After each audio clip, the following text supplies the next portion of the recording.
ஆண்டவர் TMX முறுக்கு கம்பிகளின் அரசன்.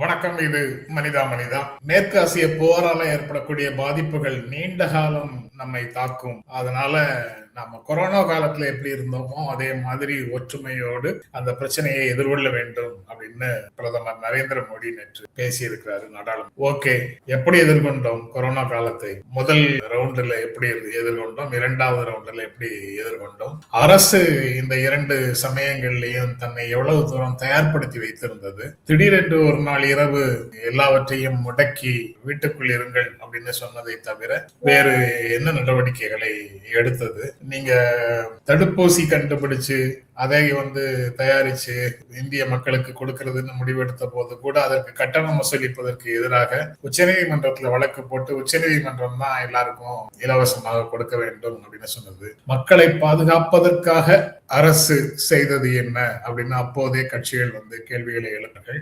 புள்ளி விவரங்களை மறைத்து ஒரு பொய்யான தகவலை மக்களிடம் பகிர்ந்து கொண்டது அப்படிங்கிறத அதுக்கப்புறம் சில மாதங்கள் கழிச்சு எல்லாரும் சொல்ல தொடங்க. இதெல்லாம் தான் கொரோனா காலம் அப்படின்னு சொன்ன உடனே நினைவுக்கு வருது. ஆனா இந்திய மக்கள் அரசை நம்பி அரசினுடைய ஆணைகளுக்கு இணங்கி அல்லது வேண்டுகோளுக்கு செவிமடுத்து நல்லா தான் எல்லாத்தையும் கடைபிடிச்சாங்க. ஆனா அரசு சார்பாகத்தான் மக்களை கைவிட்டு விட்டார்கள் அப்படிங்கிற மாதிரியான உணர்வு அதிகமாச்சு. இப்போ அதே மாதிரி இருங்க, மக்களே நீங்க எல்லா துன்பங்களையும் தாங்குவதற்கு தயாராக இருங்கள், போரின் பாதிப்புகள் வருகின்றன அப்படின்னு சொல்றாங்களே.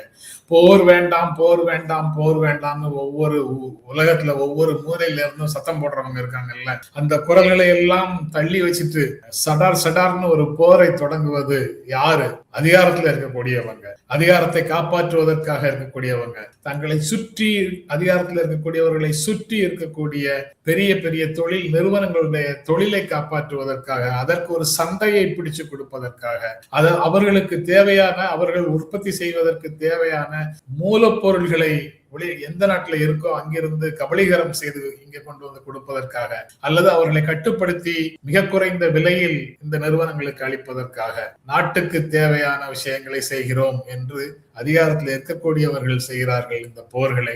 அவர்கள் செய்யக்கூடிய போருக்கு இளைஞர்களும் குழந்தைகளும் பெண்களும் கடுமையான விலையை கொடுக்கிறார்கள்னு கடந்த காலங்கள்ல இப்போ இந்த போரின் போது அமெரிக்க மக்கள் உட்பட பல்வேறு உலக மக்கள் போருக்கு எதிராக குரல் கொடுத்தாங்களே, அப்போதெல்லாம் இந்திய அரசு போர் குறித்து எடுத்த நிலைப்பாடு என்ன அப்படிங்கிறது ரொம்ப ஒரு முக்கியமான கேள்வியாக இருக்கு. இப்போ போரின் பாதிப்புகள் இருக்கும், மக்களே எல்லாவற்றையும் தாங்கிக் கொள்ள வேண்டும் அப்படின்னு சொல்றீங்களே, நீங்க என்ன செய்ய போறீங்க அப்படிங்கிற கேள்வியை ஒருவர் கேட்கிறார், தமிழ்நாட்டில இருந்து கேட்கிறாரு. அவர் பாசிசம் அல்லது கொள்கை எதிரி அப்படின்னு பாரதிய ஜனதா கட்சியை டிக்ளேர் பண்ண தவேக தலைவர் விஜயா அப்படி கேட்கிறாரு, அல்லது நாங்கள் எதுவா இருந்தாலும் கேட்போம் அப்படின்னு நாங்க சுதந்திரமாகத்தான் இருக்கோம்னு சொல்ற எடப்பாடி பழனிசாமி, தேசிய ஜனநாயக கூட்டணியுடைய தமிழ்நாடு தலைவர் எடப்பாடி பழனிசாமி கேட்கிறாரா? அப்படி இந்த போருக்கு மக்களை தயாராக இருங்கள்னு சொன்னா மக்களை துன்பப்பட தயாராகுங்கிற அர்த்தத்துலதான் அந்த குரல் ஒலிக்குது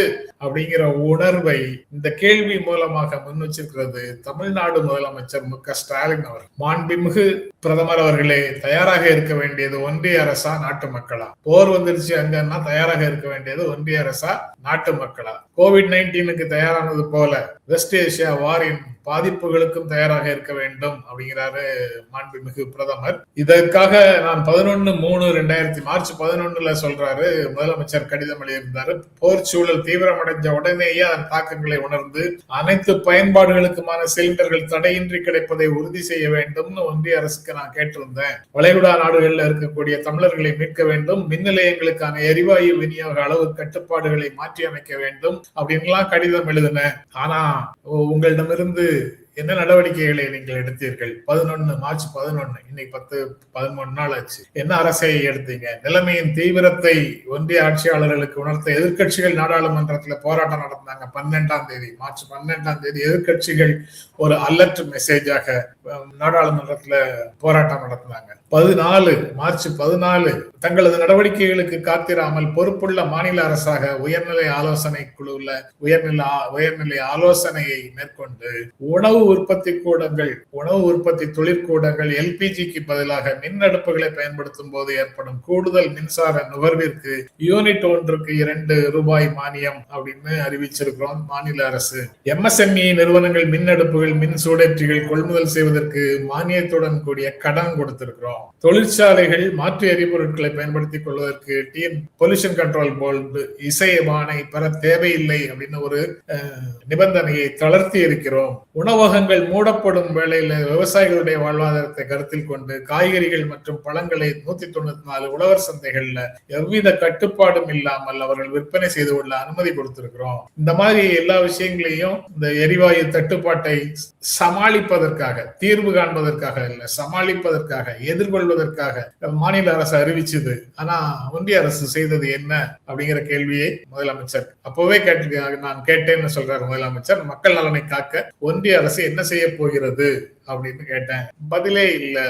மார்ச் 15ஆம் தேதி ஒன்றிய பாஜக அரசை கண்டித்து தொலைநோக்கு பார்வை இல்லாம, முன்னெச்சரிக்கை நடவடிக்கைகள் இல்லாம மக்களை துன்பத்தில் உழல விடும், தான் செயலற்று போய் இருந்துவிட்டு மக்களை நெருக்கடிக்கு உள்ளாக்குகின்ற ஒன்றிய பாஜக அரசை கண்டித்து தமிழ்நாடெங்கும் மதச்சார்பற்ற முற்போக்கு கூட்டணியினர் ஆர்ப்பாட்டம் நடத்தினோம் அப்படின்னு சொல்றாரு. இத்தனைக்கும் பிறகு இவ்வளவு நடந்திருக்குது, எதிர்கட்சிகள் அலைட் பண்ணிருக்கு. இயல்பாகவே ஆட்சியில் இருக்கக்கூடியவர்கள், நிர்வாகத்தினர் உங்களிடத்துல சொல்லியிருப்பாங்க, உங்களுக்கே இயல்பாக போரால என்ன விளைவுகள் வரும்னு தெரியும். அவ்வப்போது வரக்கூடிய இது போன்ற நிலைகள்ல என்ன மாதிரி நடவடிக்கைகள் எடுக்கணுங்கிறது ஆட்சியில 15 வருடங்களாக, அதுக்கு முன்னாலேயே நீங்க குஜராத்ல முதலமைச்சராக நிர்வாக பொறுப்பை ஏற்றிருந்தவர், ஒரு வரலாறு படைச்சிருக்கிறீங்க. இந்திய அரசு பொறுப்புல ரொம்ப நாள் இருந்த வரலாறு படைச்சிருக்கிறீங்க. உங்களுக்கு தெரியாதது ஒன்றுமில்லை அப்படின்னு இந்திய மக்கள் நம்பி உங்களை மீண்டும் மீண்டும் தேர்வு செய்து கொண்டிருக்கிறார்கள். ஆனா இப்படி ஒரு நெருக்கடி வரும்போது மக்களே நீங்க தான் எல்லாரும் ஒன்றாக இருந்து நிலைமையை சமாளிக்கணும்னு சொல்றீங்க. ஒன்றிய அரசு என்ன செய்யும் என்பதை பற்றி பேச்சே இல்லை. மக்களை தயாராக இருக்க சொல்லும் முன்னால அவர்களை காப்பதற்கு நீங்கள் தயாராக இருக்கீங்களா அப்படின்னு முதலமைச்சர் கேட்கிறாரு. மேற்காசிய போரின் தாக்கங்களில் இருந்து இந்திய மக்களை பாதுகாக்க நீங்கள் எடுத்துள்ள முன்னெச்சரிக்கை நடவடிக்கைகள் என்ன என்பதை மக்களுக்கு சொல்ல முடியுமா? நடவடிக்கைகள் என்ன அப்படின்னு கேட்கிறாரு முதலமைச்சர். இப்போது நாட்டின் கேள்வி ஒன்றுதான், எங்களை காக்க பிரதமர் தயாராக இருக்கிறாரா அப்படிங்கிற கேள்வியோட இன்றைக்கு முதலமைச்சருடைய செய்தி, எக்ஸ் தளத்துல அவர் வெளியிட்டிருக்கக்கூடிய செய்தி முடிவடைகிறது. ஆமா, தமிழ்நாட்டில் இருக்கக்கூடிய மக்கள் அனைவரும் கேட்பதற்கு தயாராக இருக்கிறார்கள். எங்களை காப்பதற்கு நீங்கள் தயாராக இருக்கிறீர்களா? போரின் தாக்கங்களில் இருந்து இந்திய மக்களை விடுவிப்பதற்கு, இந்திய மக்களுக்கு கூடுதல் பொருளாதார சுமைகளை ஏற்றாமல் இருப்பதற்கு, எங்களுடைய அன்றாட வாழ்வில் பெரிய பாதிப்பு எதுவும் ஏற்படாமல் தடுப்பதற்கு, எதெல்லாம் சப்ளை குறையுதோ அதையெல்லாம் ஓரளவுக்கு கண்ட்ரோல்டா ஆவது கிடைக்க செய்வதற்கு ஒன்றிய அரசு எடுத்த நடவடிக்கைகள் என்ன அப்படிங்கிற கேள்வியோட முதலமைச்சருடைய ட்வீட்டை நாங்க புரிஞ்சுக்கிறோம்.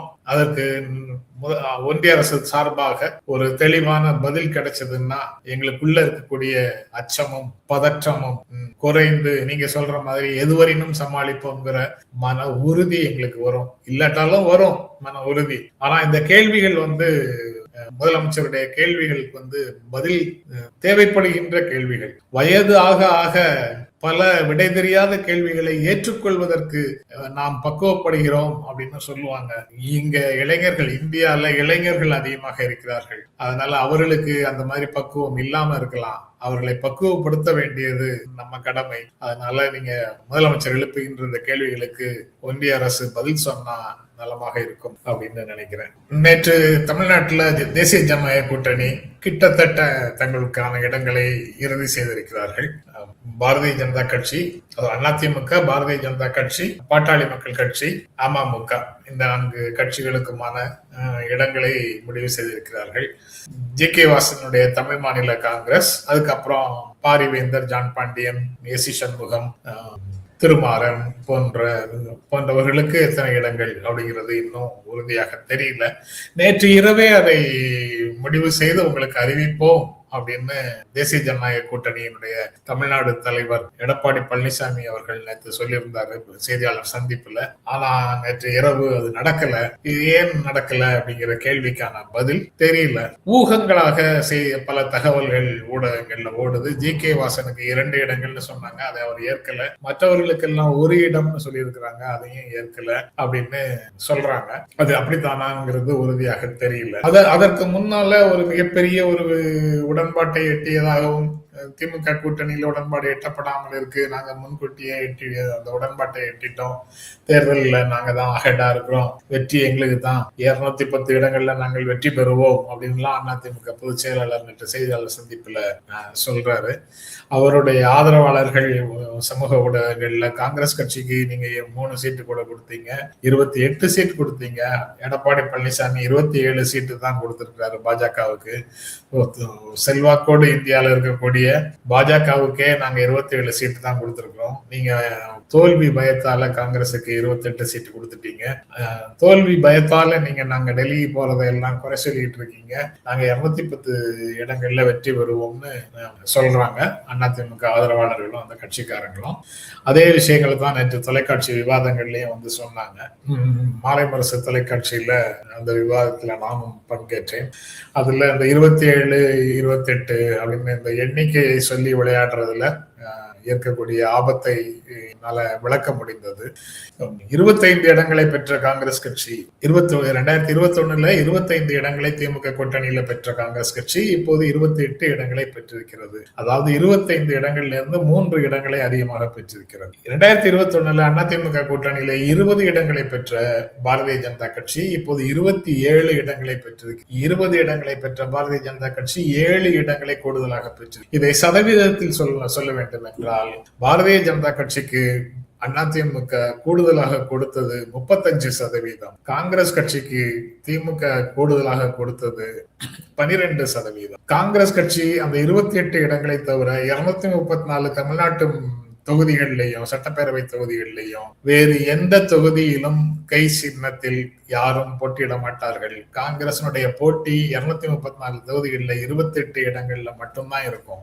ஆனா தாமரையோட போட்டி 234 தொகுதிகள்ல 27 இடங்களோடு நின்று விட போகிறதா அப்படிங்கிற கேள்விக்கு அதிமுகவுக்கு பதில் தெரியாது. தெரிஞ்சாதானே அவங்க சொல்ல மாட்டேங்கிறாங்கன்னு சொல்லணும். வழக்கமாக அவங்க இதுக்கு பதில் சொல்ல மாட்டாங்கன்னு சொல்றோம். தெரிஞ்சு சொல்லாம இருக்காங்களா? அவங்களுக்கு தெரியவே தெரியாது. அல்லது 2 பேரும் சேர்ந்து பிற கட்சிகளை, கூட்டணியில் இருக்கக்கூடிய பிற கட்சிகளை ஏமாற்றுகிறார்கள் அர்த்தம். ஏன் அந்த சிறு கட்சிகளுக்கு கொடுக்கல?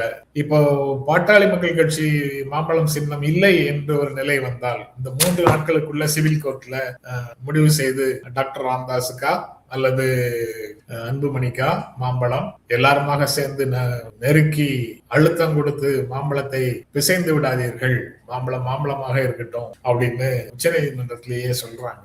நீங்க இங்க என்ன செய்ய போறீங்க அப்படின்னு பார்த்தா, ஒருவேளை அந்த 3 நாட்களுக்குள்ள இன்னும் நிலைமை தெரிவதற்கு நேரம் ஆகும், தேர்தல் வந்துருச்சு, மாம்பழம் சின்னத்தை முடக்குகிறோம், வேறு சின்னங்களில் 2 பேரும் போட்டியிடுவார்கள்னு சொல்லிட்டா, ஒருவேளை அன்புமணி பெற்றிருக்கக்கூடிய 18 இடங்களில் தனி சின்னத்தில் போட்டியிடுவாரா இல்லை தாமரை சின்னத்தில் போட்டியிடுவாராங்கிறது தெரியல. அம்மா மக்கள் முன்னேற்ற கழகத்துக்கு வேற எந்த பிரச்சனையும் இல்லை, பிரஷர் குக்கர்ல அவர் நிற்கிறேன்னு சொல்லி இருக்கிறாரு.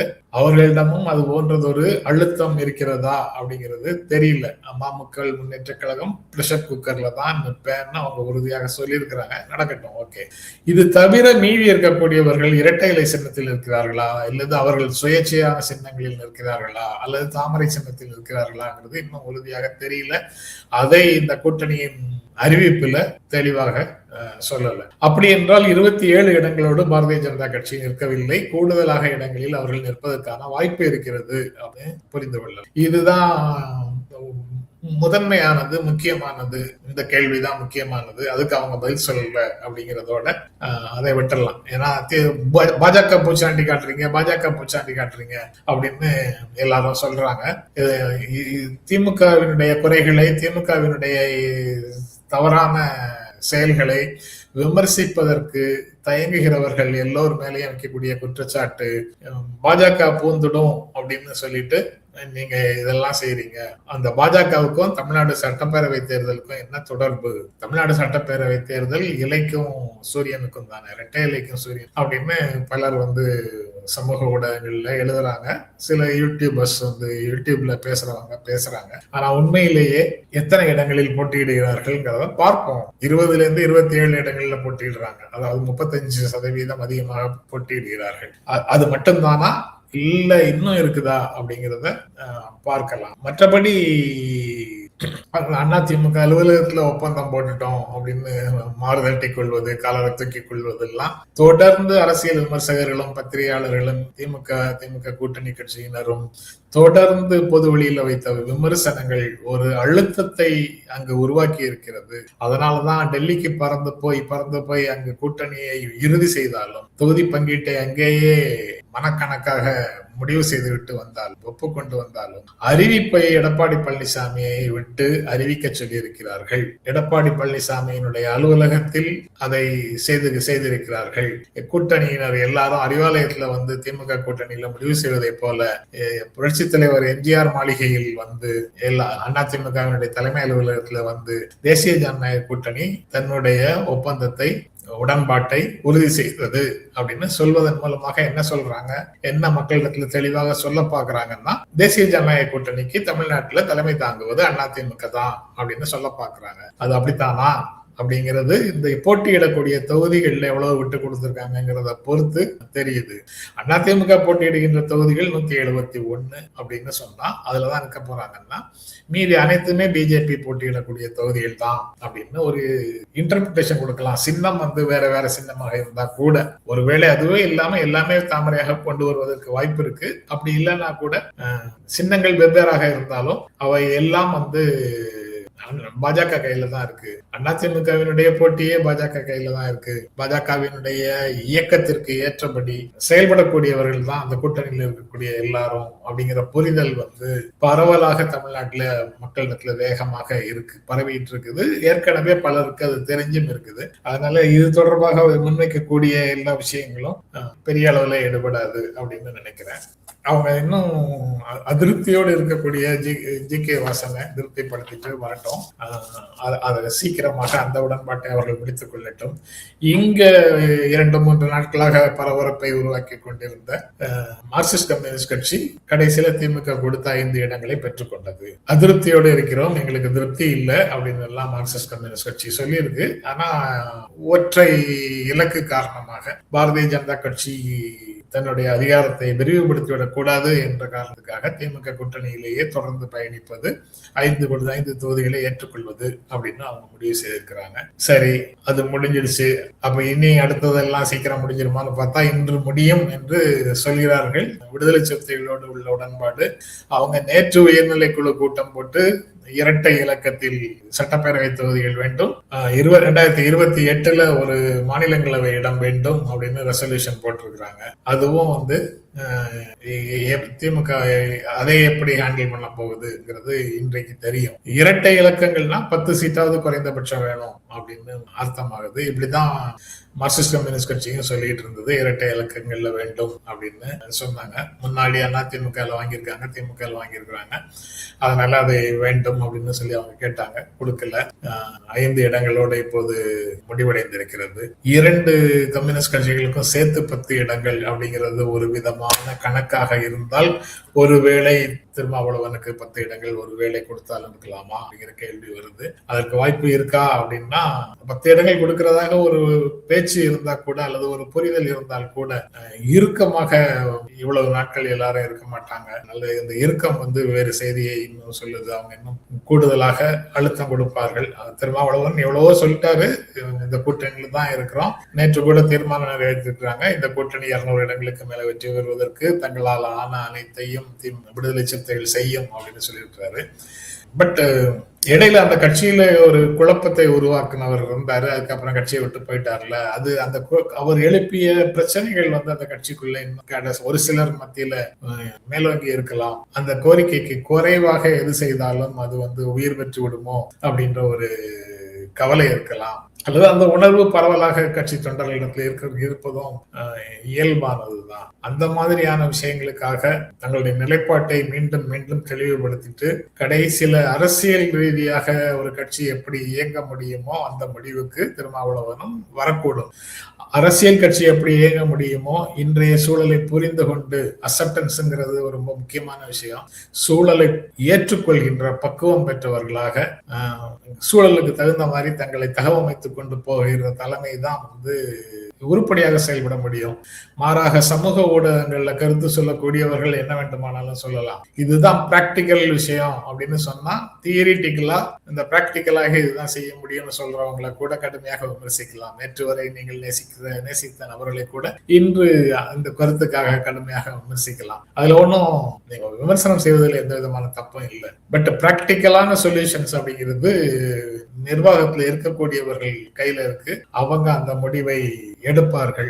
நிர்வாகத்தில் இருக்கக்கூடியவங்க கையில இருக்குன்னா திமுக கையில மட்டும் இருக்குன்னு நான் சொல்லல, திருமாவளவன் கையிலையும் சேர்ந்து இருக்குது, பிரேமலதா கையிலையும் சேர்ந்து இருக்குது, சண்முகம் வீரபாண்டியன் கையிலையும் சேர்ந்து இருக்கு. கம்யூனிஸ்ட் கட்சியில இருந்து தொடங்கி இருக்கிறாங்க. அப்போ அட்பார் அப்படிங்கிறது ஒருவேளை இல்லையோ அப்படிங்கிற எண்ணம் வருது. ஒருவேளை அட்பாரா கூட இருக்கலாம், எல்லாருக்கும் சமமான இடங்கள் தான் அப்படின்னு இருக்கலாம். இல்ல அவர்களை விட நாங்கள் வலிமையானவர்கள் அப்படிங்கிறத திமுக தலைமை ஏற்று சிலருக்கு கூடுதலாக கொடுக்கலாம். இல்ல ஏற்கவில்லை என்றாலும் எலக்டோரலா சில சிக்கல்கள் இந்த நேரத்துல வரக்கூடாதுங்கிறதுக்காக சிலருக்கு கூடுதலாக கொடுக்கலாம். எப்படி இருந்தாலும் சரி, அது இன்று அல்லது நாளைக்குள்ள சீக்கிரமாக அந்த தொகுதி உடன்பாடு முடிய வேண்டும் என்று விரும்புகிறோம். அது தவிர வேற செய்திகள் இருக்கு. பிரேமலதாவும் தங்களுடைய எல்லார்கிட்டையும் தொகுதி குறைச்சி வாங்குறீங்க ஏற்கனவே இருந்தவங்க கிட்ட, அப்ப எங்க கூட பேசுனதுலயும் குறைத்துக் கொள்வதற்கு நாங்கள் தயாராக இருக்கிறோம், அல்லது நாங்க எங்க கூட இன்னும் பேசலனாலும் எங்களுக்கு டிமாண்டை குறைச்சிக்கிறதுக்கு தயாராக இருக்கிறோம்னு அவங்களும் சொல்றாங்க. சோ அங்க சுமூகமாக முடிவுகள் எட்டப்படுவதற்கான சூழல் இருக்கு அப்படிங்கிற மாதிரியான உணர்வை தான் அந்த கட்சிகள் எல்லாமே, திமுக கூட்டணியில் இருக்கக்கூடிய கட்சிகள் எல்லாமே தங்களுடைய நிலைப்பாடாக வெளியில் சொல்கிறார்கள். அதனால அங்க எதுவும் சிக்கல் இருக்காது. நேற்று 2 கருத்து கணிப்புகள் வேற வந்தது. அது தொடர்பாக நேற்று இரவு 9 மணிலிருந்து 10 மணி வரைக்கும் நியூஸ் 18 தொலைக்காட்சியிலையும் அந்த விவாதத்திலையும் நான் பங்கு பெற்றேன். அதுல அக்னி நியூஸ் சர்வீஸ்ங்கிறது வெளியிட்டது நேற்று பகல்லையே வந்தது. ஏற்கனவே செய்திகளுக்குள்ள வந்தது. அது 180 இடங்கள்ல திமுக கூட்டணியும் 54 இடங்கள்ல அதிமுக கூட்டணியும் வெற்றி பெறும், அவ்வளவுதான். மற்றவர்கள் யாருக்கும் எந்த விதமான இடங்களும் கிடைக்காது அப்படின்னு சொல்லுது ஏஎன்எஸ் அக்னி நியூஸ் சர்வீஸ். நியூஸ் 18 டெல்லியில அவங்க ஒரு ஏஜென்சியில சொல்லி எடுத்த சர்வே, அல்லது அந்த ஏஜென்சி எடுத்த சர்வேய இவங்க தாங்கள் நியூஸ் 18 தொலைக்காட்சியில எக்ஸ்க்ளூசிவா வெளியிடுகிறோம்னு வாங்கி வெளியிட்ட சர்வே. அது 113ல இருந்து 123 வரைக்கும், அந்த மாதிரி 120 123 வரைக்கும் திமுக கூட்டணி, 103ல இருந்து 110க்குள்ள அதிமுக கூட்டணி, 2ல இருந்து 6க்குள்ள விஜய் தவேகா கூட்டணி, தவேகா சீமானுக்கு எதுவும் இல்லை அப்படின்னு அவங்க ஒரு சர்வே வெளியிட்டு இருந்தாங்க. அந்த சர்வேயை பற்றி எல்லாருக்கும் ஓரளவுக்கு புரிதல் இருக்கும். அதனால எல்லாவற்றையுமே நீங்க இன்னும் ஒரு பிஞ்ச் ஆஃப் சால்ட்டோட தான், அதாவது அப்படியே ஏற்றுக்கொள்ளாமல் உங்களுடைய ஆய்வுக்கு உட்படுத்தி தான் ஏற்றுக்கொள்ள வேண்டும் அப்படின்னு நான் நினைக்கிறேன். நான் அப்படிதான் ஏற்றுக்கொள்கிறேன். ஒரு கவனத்தோடு அப்படியே ஏற்றுக்கொள்ளாமல் தான் ஏற்றுக்கொள்கிறேன். நான் அங்க என்னோட ஸ்டாண்டுன்னு சொன்னது, அதிமுக அவ்வளவு தூரம் நெருக்கமான போட்டியை கொடுப்பதாக இல்லை. அதிமுகவுக்கும் திமுகவுக்கும் இடையில குறைந்தபட்சம் 10% வாக்குகளாவது வித்தியாசம் இருக்கும். 5ல இருந்து 10% வாக்குகளாவது நிச்சயமாக வித்தியாசம் இருக்கும் அப்படின்னு நான் உறுதியாக நம்புறேன். அதிமுக நெருக்கமாக போட்டியிடக்கூடிய கட்சியாக அந்த கூட்டணி இருக்கலாம். ஒருவேளை இருந்தா கூட, அப்படி இருந்ததுன்னா விஜய்க்கு ரோலே இல்லைங்கிறது ப்ரூவ் ஆகுது. விஜய் உண்மையிலேயே இளைஞர்களிடத்துல வாக்குகளை பெறுபவராக இருந்தால் அதிமுக அதிமுக வாக்குகள்ல ஒரு அதிமுக நாம் தமிழர் 2 பேருடைய வாக்குகளும் போகும் அப்படின்னு. அதனால அதிமுகவுக்கு நீங்க அந்த டெல்லியில இருந்து உண்டான நிறுவனம் போட்ட கணக்கும் அக்னி நியூஸ் சர்வீஸ் போட்ட கணக்குலையும் கூட அதிமுகவுக்கு போட்டிருக்கிற கணக்கு அதிகமாகத்தான் இருக்கு அப்படின்னு சொல்லி நான் சொன்னேன். அவங்க மற்றவங்க திமுகவில் இருந்தும் விஜய்க்கு ஓட்டு போகும்.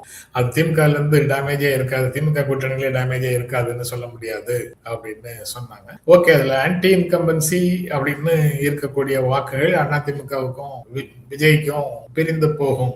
அப்போ போகலாமா இருக்கலாம். ஆனா புதிதாக அவங்களுக்கு 21 வாக்களித்தவர்கள்ல ஒரு பகுதியினர் திமுகவுக்கு வாக்களிக்கிறார்கள் அப்படிங்கிறதும் ஒரு டிரான்ஸ்பர்மேஷன் இருக்கு. அதனால ஆன்டி இன்கம்பன்சில சிறு வீடுகள்ல இருந்து பங்களாக்கள் வச்சிருக்கக்கூடியவர்கள் வரைக்கும் சொத்துடையவர்கள் இந்த சொத்து வரி, அப்புறம் அது தொடர்பாக வரி ஏற்றம் போன்ற பல்வேறு விஷயங்கள்ல ஒரு ஏமாற்றம் கொண்டிருக்கிறார்கள். அவங்களுக்கு வாய்ப்பு இல்லாத எளிய மக்களுக்கு இந்த அரசு செய்கின்ற நலத்திட்டங்கள்ல அதை வேற வழி இல்லாம ஏற்றுக்கொள்கிறார்கள் பலர். மற்றபடி பொதுவாக அவங்களுடைய ஃபீலிங் எல்லாவற்றையும் எளிய மக்களுக்கே செய்றீங்க அப்படின்னு, வாய்ப்பு ஏற்கனவே பெற்றவர்களுக்கு ஏதாவது வேணும் அரசு மூலமாக நினைக்கிறாங்க. அவங்க அரசினுடைய தயவு தலையீடு எதுவும் இல்லாம அவர்களால சிறந்த வாழ்க்கையை வாழ்ந்துட்டு இருக்கிறவங்க தான் அவங்க. இருந்தாலும் அவங்க எளிய மக்களுக்கு ஏதோ செய்றீங்க, அப்ப எங்களுக்கும் ஏதாவது செய்ய வேண்டாமா அப்படின்னு அவங்களுக்கு செய்கின்ற சலுகைகள்லாம் நிறைய இருக்கு. அதை அவர்கள் உணராமல் இருக்கிறார்கள் அப்படின்னு நினைக்கிறேன். இவ்வளவு வாய்ப்புகளையும் ஏற்கனவே இருக்கிற இவ்வளவு வாய்ப்புகளையும் பயன்படுத்துவதற்கு அரசு அனுமதிக்குது இல்ல, அதுவே ஒரு பெரிய வாய்ப்பு தான். அதை டீகோட் பண்ணீங்கன்னா அதுக்கு பொலிட்டிக்கல் அர்த்தங்கள் நிறைய.